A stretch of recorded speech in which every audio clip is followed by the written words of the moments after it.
Quero convidar você para abrir a sua Bíblia, lá no livro de Sofonias, capítulo 2. Sofonias, capítulo 2. Nós estamos numa série de pregações, expositiva e sequencial, no livro de Sofonias, pensando num tema maior, olhe para o amanhã. E por que isso? Porque Sofonias fala justamente desse amanhã.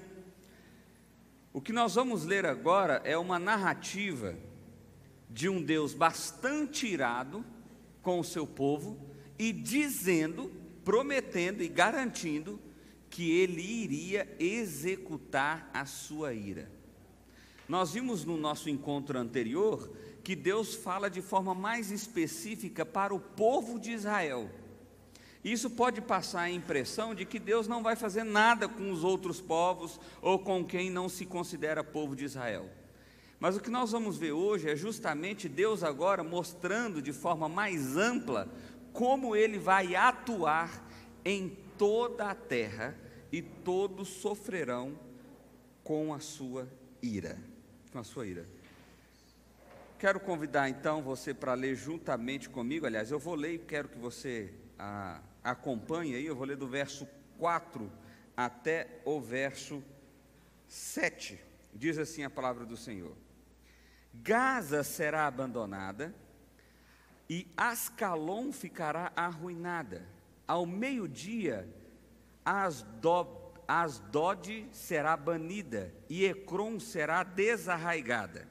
Ai de vocês que vivem junto ao mar, nações dos queretitas, a palavra do Senhor está contra vocês, ó Canaã, terra dos filisteus. Eu a destruirei e não sobrará ninguém. Essa terra junto ao mar, onde habitam os queretitas, será morada de pastores e curral de ovelhas. Pertencerá aos remanescentes da tribo de Judá.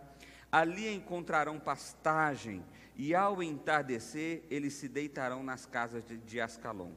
O Senhor, o seu Deus, cuidará deles, e ele lhes restaurará a sorte.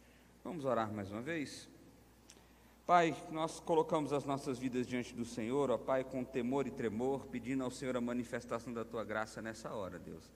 Pedimos a Ti, ó Deus, que a Tua palavra aqui exposta alcance os nossos corações e que Teu Espírito Santo venha a atuar por meio dessa exposição, ó Pai. Eu peço a Ti, ó Deus, que apesar de mim, pela Tua graça e misericórdia, o Senhor me use como Teu instrumento nessa hora, Pai. É assim que oramos em nome de Jesus. Amém. Amém. Meus irmãos, quando a gente olha para esse texto, você pode de fato ter essa impressão, como eu disse agora há pouco, de um Deus muito mau. Afinal de contas, todo esse texto que nós estamos lendo aqui é de um pai extremamente irado anunciando que vai bater nos filhos. Só que não é bem bater que ele está falando aqui. O que ele está falando aqui é de destruir, de fulminar, de matar, de tirar da terra, de sair da existência. É isso que ele está falando aqui. E nós vimos nos capítulos anteriores que Deus fala de maneira muito específica com o povo de Israel, e você pode ter essa impressão de que aqueles que não pertencem a Israel não serão punidos por Deus. Mas o que Deus demonstra aqui é que Ele está de olho em absolutamente tudo que está acontecendo em todos os cantos da terra. Em primeiro lugar, o que nós vamos ver aqui é Deus destruindo os inimigos. E aí a gente vai ter uma escala aqui de 4 situações. Pode passar aí, ali, por favor. Em primeiro lugar, Ele vai destruir os inimigos mais antigos. Olha só o que diz esse texto: Gaza será abandonada, Ascalon ficará arruinada, ao meio-dia Asdod será banida e Ecrom será desarraigada. Ai de vocês que vivem junto ao mar, nação dos quereteus, a palavra do Senhor está contra vocês, ó Canaã, terra dos filisteus. Eu a destruirei e não sobrará ninguém. Essa narrativa desses nomes estranhos que estão aqui, são os antigos inimigos de Israel. É aquele tipo de povo que quando você vai lendo de Gênesis até Malaquias, você sempre vai ver esse povo aqui, ou uma dessas cidades, especialmente os filisteus, como um povo inimigo, um povo que sempre estava em guerra com Israel, um povo que sempre perseguia Israel. Você vê isso de maneira muito clara, por exemplo, no livro de Juízes, onde Deus levanta os filisteus algumas vezes para ir à guerra contra Israel, para que Israel então voltasse o seu coração para o Senhor, clamasse ao Senhor, pedisse libertação, e aí Deus levantava um juiz. Esse juiz então libertava o povo da mão cativa dos filisteus, vencia a guerra, Israel ficava belezinha, só que aí passava um tempinho, coisa muito boa, o povo esquecia de Deus de novo, abandonava Deus de novo, e Deus levantava mais uma vez a nação inimiga, etc. e tal. Mas o que muda aqui? O que é o ponto aqui, meu irmão? Eu queria que você começasse a pensar o seguinte: você já percebeu que existem pessoas que elas nunca sofrem nada? Você já se sentiu perseguido? Assim, de graça. A pessoa te persegue, de graça. E tem tempo. Já chegou o momento que você pensou assim: não, Deus está de brincadeira, não é possível que Ele não está vendo esse cara. Nem para dar uma quebrada nas pernas dele. Um acidentezinho de leve, só um acidentezinho de leve. Alguma coisinha. Já pensou isso? É fácil a gente pensar isso. É bem possível que muitos de nós tenhamos passado por coisas assim. Pessoas que já há anos, meses, e você não entende por que aquilo acontece. E você pode ter essa impressão de que, poxa, não é possível que Deus não está vendo o que está acontecendo. Esse Deus que fica tão irado com a injustiça, com a maldade, cadê esse Deus que está permitindo os perversos prosperarem? Aonde está esse Deus? Você já se passou por esse tipo de situação? Por esse tipo de pergunta? Pois Deus está falando aqui, olha, deixa eu dizer onde é que eu estou. Eu estou vendo tudo, eu estou anotando tudo, e na hora certa eu vou destruir tudo. Fica sossegado, relaxa. E aqui serve para a gente pensar uma coisa interessante. Nós temos um sentimento natural de vingança. É o nosso sentimento natural. Quando alguém nos faz mal, naturalmente nós queremos fazer mal àquela pessoa. É um sentimento natural, por causa do pecado que habita no nosso coração. Mas o que naturalmente Deus está falando aqui é o seguinte: olha, você não precisa alimentar esse tipo de sentimento, porque quem de fato vai trazer juízo e disciplina sobre todos é quem? Deus. Ele vai trazer juízo, Ele vai trazer disciplina, Ele vai executar a sentença na hora certa, no devido tempo. Só que tem um probleminha, meu irmão. Tem um probleminha aqui. Aqui você precisa perceber duas coisas. Guarde bem essa frase: Deus não bate naqueles que não são seus filhos. Vou repetir: Deus não bate naquele que não são seus filhos. O que Ele faz com quem não são seus filhos? Ele destrói, Ele fulmina, Ele tira as raízes. É isso que Ele faz. E o que Ele faz com os filhos? Ele bate, Ele disciplina, Ele desce a cintada, Ele dá no lombo. Porque observa o seguinte: se você voltar no capítulo 1, você vai ver que Deus está anunciando: olha, eu vou disciplinar vocês, a minha ira vai cair sobre a cabeça de vocês, falando com o povo de Deus, correto? Eu vou disciplinar vocês, eu vou bater em vocês, eu vou destruir vocês, essa terra vai ser completamente arrasada. Mas Deus faz um discurso no fim, que é o seguinte: arrependa-se enquanto é tempo.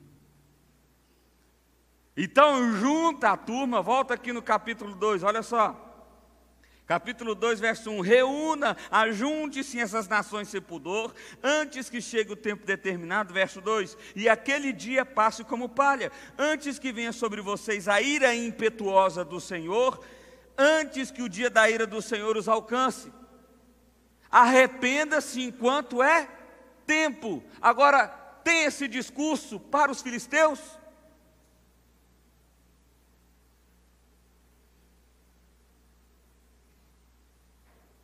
Porque a pior disciplina de Deus é deixar o homem caminhar com as próprias pernas.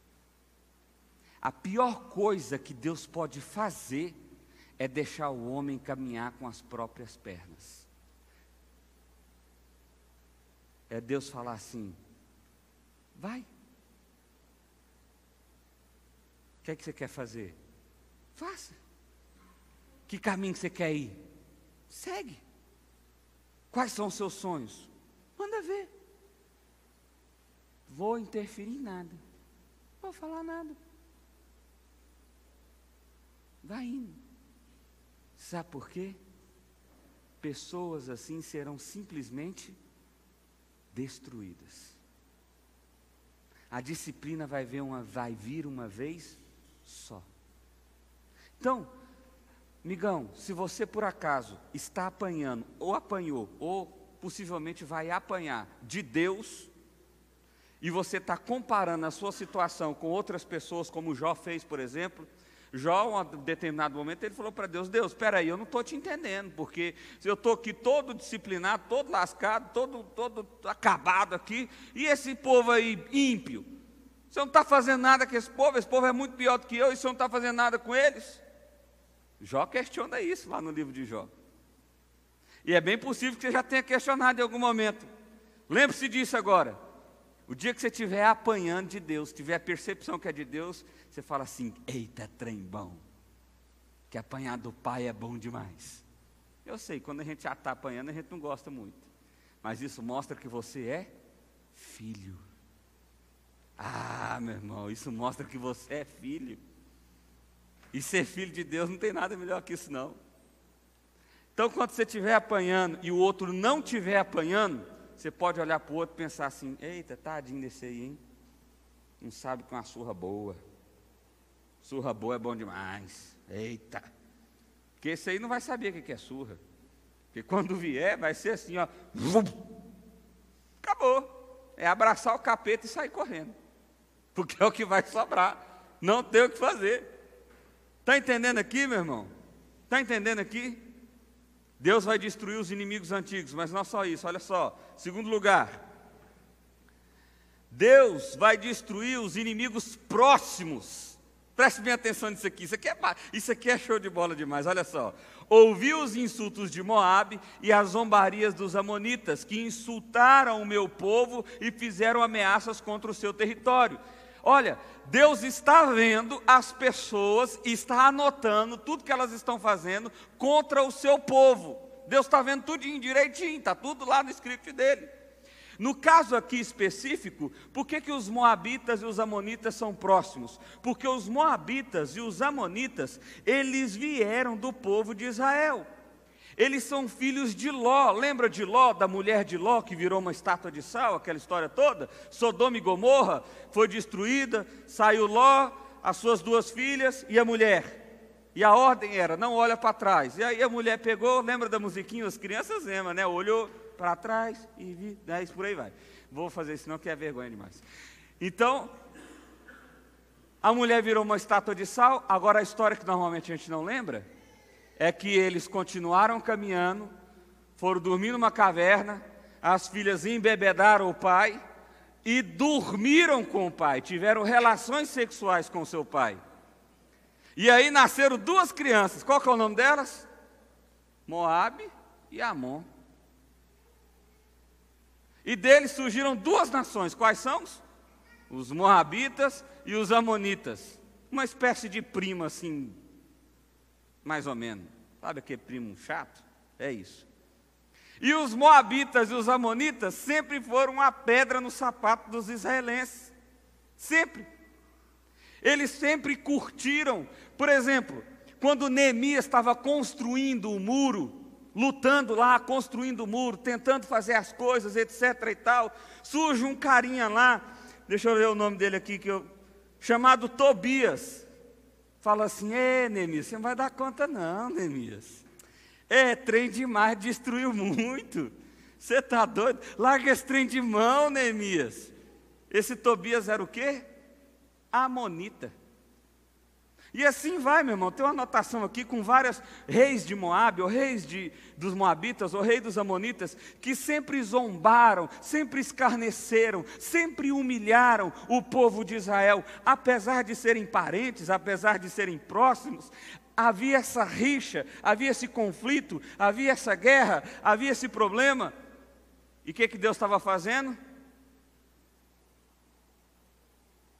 Monita, né? Tobias. Vai lá, Tobias. Fala para Neemias lá não construir, vai lá. Depois Tobias ainda mente. Ele faz uma conspiração lá e mente para Neemias entrar no templo, sendo que ele não podia, e vira um peteco. E Deus está aqui, ó. Ó, Deus falando sobre os amonitas e sobre os moabitas. Ouvi os insultos de Moabe, a zombaria dos amonitas, que insultaram meu povo e fizeram ameaças contra o seu território. Por isso, juro pela minha vida, declara o Senhor dos Exércitos, o Deus de Israel, Moabe se tornará como Sodoma. O que aconteceu com Sodoma? Foi destruída. E os amonitas como Gomorra. E não tem uma ironia aqui? Porque Moabe e Amon só surgiram porque a cidade de Sodoma e Gomorra foi destruída e a mãe das filhas de Ló se tornou uma estátua de sal.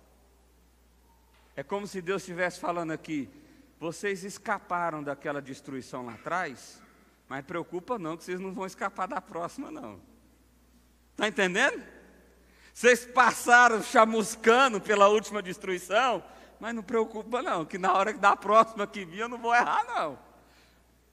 Vocês vão ser consumidos, porque eu estou vendo como vocês são arrogantes, como vocês são prepotentes, como vocês se acham melhores, como vocês não se curvam ao Deus verdadeiro, como vocês zombam do meu povo eleito e escolhido. E sabe, meu irmão, aqui presta bem atenção no que eu estou dizendo aqui, jamais use o discurso mentiroso de, não toca no ungido do Senhor não, viu?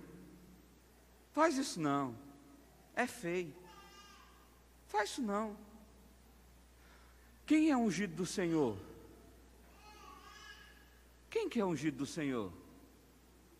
Porque esse é um termo que se usava no Antigo Testamento, porque os reis, os profetas e os sacerdotes eram ungidos de fato, porque eram separados exclusivamente para o exercício daquela função. Hoje, quem são os ungidos do Senhor? Quem são? Todo o povo de Deus.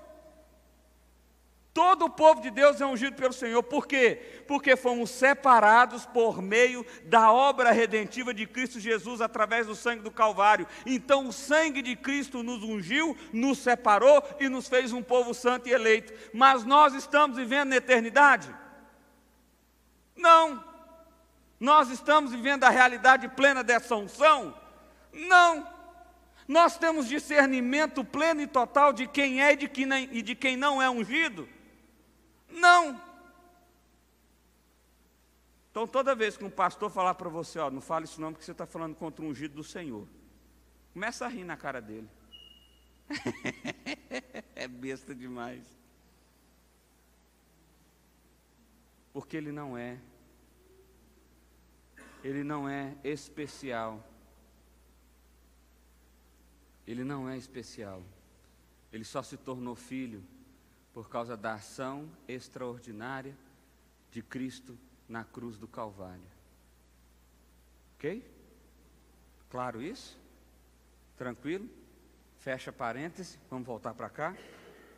Por isso, pela minha vida, declara o Senhor dos Exércitos, o Deus de Israel, Moabe se tornará como Sodoma, os amonitas como Gomorra, um lugar tomado por ervas daninhas e poços de sal, uma desolação perpétua, remanescente do meu povo saqueará, e os sobreviventes da nação herdarão a terra deles. Eu vou destruir eles de maneira plena, total e completa. Não se ouvirá falar mais desse tipo de povo, não se ouvirá falar mais dos zombadores, dos arrogantes, eles serão destruídos. Meu irmão, creia quando o apóstolo Paulo diz que os arrogantes não entrarão no reino dos céus, porque de fato eles não entrarão. Eles não entraram no caso de Moabe, ou dos moabitas e dos não entrarão no caso de qualquer um, brasileiros, argentinos, para argentino eu acho que não, mas estou brincando.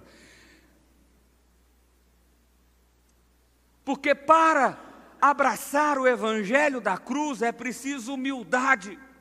Não existe evangelho da cruz com arrogância, não existe evangelho da cruz com presunção. Imagine, porque o que é o evangelho da cruz, meu irmão? É você admitir a sua completa e total incapacidade de fazer e admitir que foi Cristo Jesus na cruz do Calvário que fez absolutamente tudo por você. É admitir que você não tem como se salvar, é admitir que você não tem como ter o controle da história, é admitir que você é um ser completamente impotente. E admitir que esse Deus soberano sobre todas as coisas, rasgou o céu, se fez homem, morreu na cruz, pagou pelos seus pecados e te deu uma história, um propósito, um sentido, e te dá plena garantia de salvação eterna. Como que alguém que crê nisso, entende isso, pode ser arrogante? Como? Quem de nós pode falar: eu sou salvo por causa de mim mesmo? Quem de nós? Quem de nós? Deixa eu falar uma coisa simples para você. Quantos pecados você precisa para ir para o inferno? Quantos pecados? Um? Só um? Só um? Vamos pensar na pessoa que pecou uma vez por mês. Tem 12 pecados? Ela merece ir para o inferno? Se ela tem 20 anos, merece muito? Se ela tem 40 anos, merece mais? Você está entendendo? Quanto mais você vive, mais merecedor você se torna. Merece mais? Agora, quem de nós aqui pecou só uma vez no mês? Uma vez na semana? Uma vez no dia?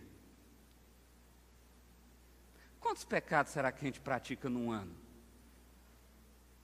1.000? 2.000? 100.000? 1 milhão?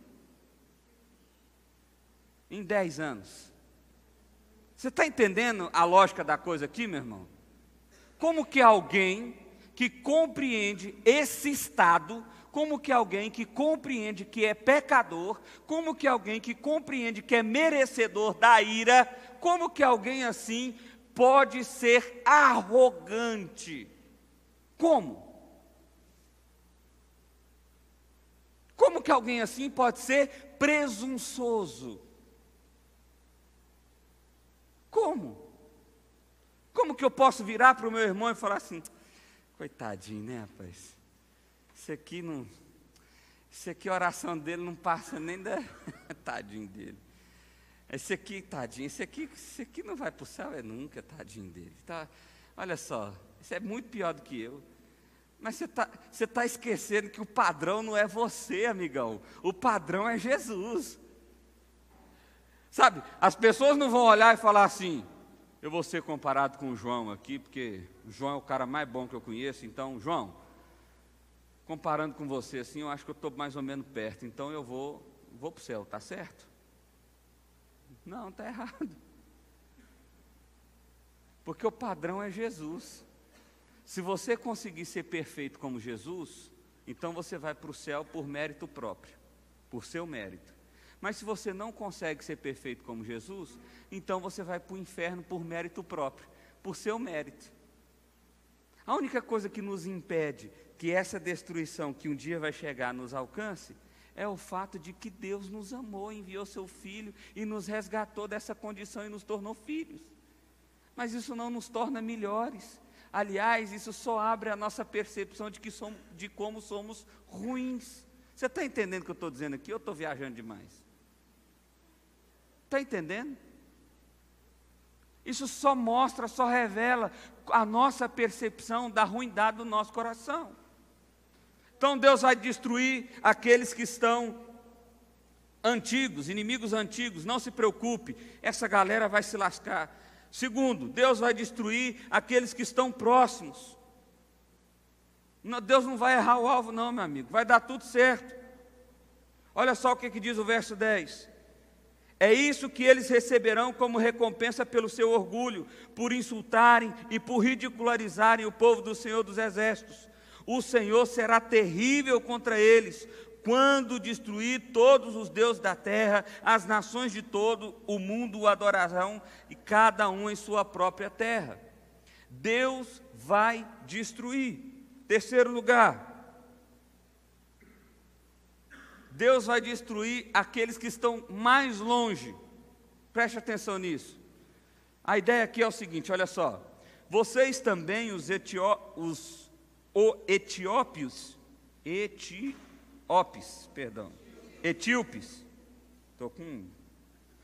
etíopes serão mortos pela minha espada.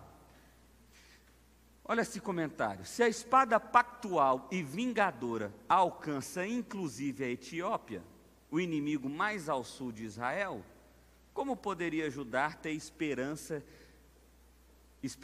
de escapar? A ideia aqui é o seguinte: tem aquele tipo de pessoa que ela acha que não pode, que não se envolve tanto. É tipo assim, cara, você quer ir na igreja? Vai lá, tudo tranquilo, beleza. Cara, você quer ter uma vida imoral? Vai lá. É aquela pessoa certinha, sabe? É aquela pessoa, parece certinha, parece bacana. É aquela pessoa que não é contra nada, é absolutamente tolerante com tudo. Está tudo certo, não tem nada errado, é isso aí mesmo, o mundo é esse. Mas ele não se curva a esse Deus. Ele não adora esse Deus. Ele não reconhece o Deus soberano como único Deus. Ele adora outros deuses. Ele vai em outra direção. Ele não atrapalha tanto o mundo, mas ainda assim ele vai ser o quê? Destruído pela espada da vingança. Ele vai ser consumido pela espada da vingança. Ele vai ser morto pela espada da vingança. E isso tem que trazer um medo no meu e no seu coração. Porque se até esses aqui serão destruídos, imagina nós. Você acha que nós vamos passar por onde? Qual é a sua perspectiva, meu irmão? Jesus está voltando amanhã e Ele vai destruir a terra. Qual é a sua perspectiva? O que você acha que vai acontecer com você? Você acha que vai ser destruído, sim ou não? Você? Eu não quero não, pastor. Eu quero passar ileso dessa aí. E quando você olha para a sua vida hoje, você se vê alguém que vai ser destruído, sim ou não? Não precisa responder não, é só você pensar. Não se entrega não. Porque você precisa pensar nisso, meu irmão.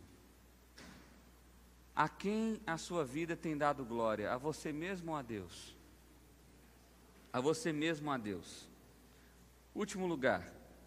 Deus também destruirá os mais poderosos. Olha só o que diz o texto. Pode passar ele, por favor.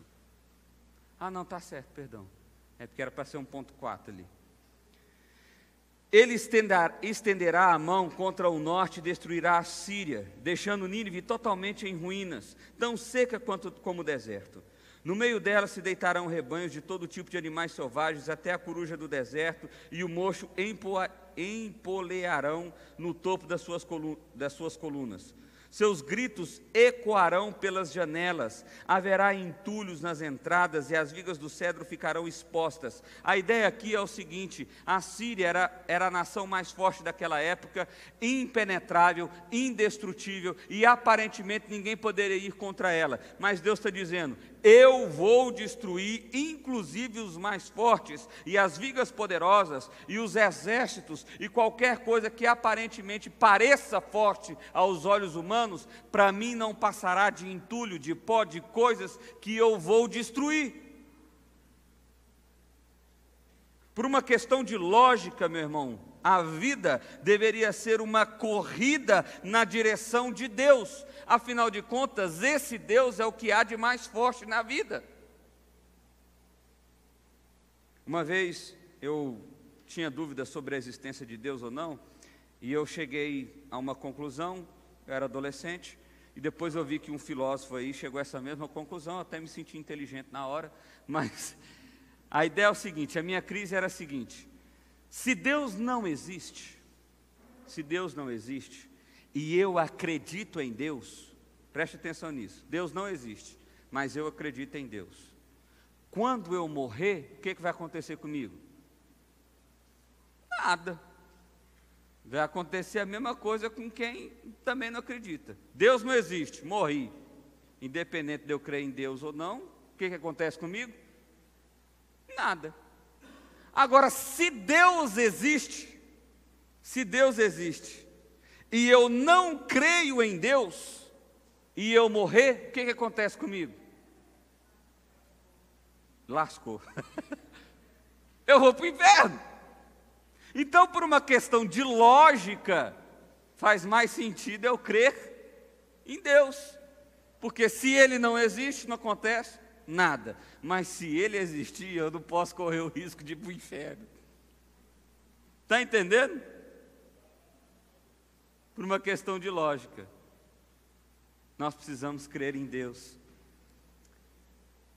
Mas é claro que não é só por isso, é porque Ele se revela através da criação, Ele se revela através da obra de Cristo, Ele se revela através da comunhão, Ele se revela através de tantas oportunidades. É Deus quem dá consolo, é Deus quem fortalece, é Deus quem dá esperança, é Deus quem faz nós enfrentarmos os nossos inimigos. Imagina aí, meu irmão, você está doido para ver uns 2 ou 3 mortos, você está doido para ver uns 2 ou 3 no mínimo espancados, que a vida desses caras, dessas pessoas, sejam todas arruinadas. E aí de repente Deus está falando com você nessa noite o seguinte: relaxa seu coração, preocupa com isso não. Eu estou anotando tudo, de quem está longe, de quem está perto, de quem é arrogante, de quem não é. Eu estou anotando tudo. Fica tranquilo, fica sossegado. Eu vou destruir todo mundo na hora certa, eu vou aplicar a minha justiça na hora certa, para toda e qualquer pessoa. Concluindo, é preciso saber, Deus punirá todo o mal de todo tipo de pessoa. Todo tipo de pessoa, todo. Ninguém vai sair ileso, ninguém. Presta atenção nisso. Ninguém vai sair ileso, ninguém. Ninguém vai sair ileso, ninguém. Ficou claro? Ninguém. Ninguém vai sair ileso, está claro? Isso inclui você. Pensa nisso. Olha lá. Olhe para o seu coração e avalie sinceramente: você merece ser punido por sua maldade? Olhe para o seu coração. Você fala assim: eu mereço ser punido? Olha para o seu coração com sinceridade: você merece ser punido? Pelos seus erros, pelas suas falhas, por aquilo que você tem feito? Você merece ser punido? Se a sua avaliação é que sim, e eu sinceramente espero que seja, porque se você avaliou que não, significa que você tem um pouquinho de arrogânciazinha no seu coração. Você merece, se a sua avaliação é que sim, você merece ser punido, então confesse seu pecado, se arrependa de todas as suas atitudes e volte seu coração completamente para o Senhor. Porque ainda dá tempo de arrepender, concorda comigo? Não está vindo bola do fogo, destruindo a terra, nós ainda estamos aqui, vivos, respirando, e ainda tem esperança.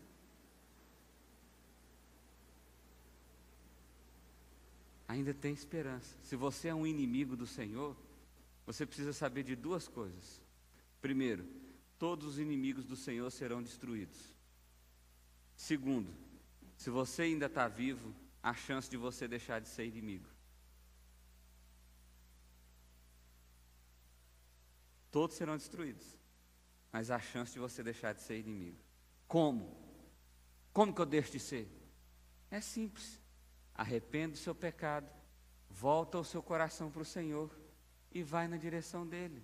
E ó, resolvido. Pastor, mas se é desse jeito é fácil demais. Não é. O jacaré vive falando, só vai para o inferno quem quer. E ele tem razão, só vai para o inferno quem quer mesmo. Que é fácil demais, meu irmão. Conceitualmente falando, claro. Que o dia a dia quer afastar a gente do Senhor cada dia mais.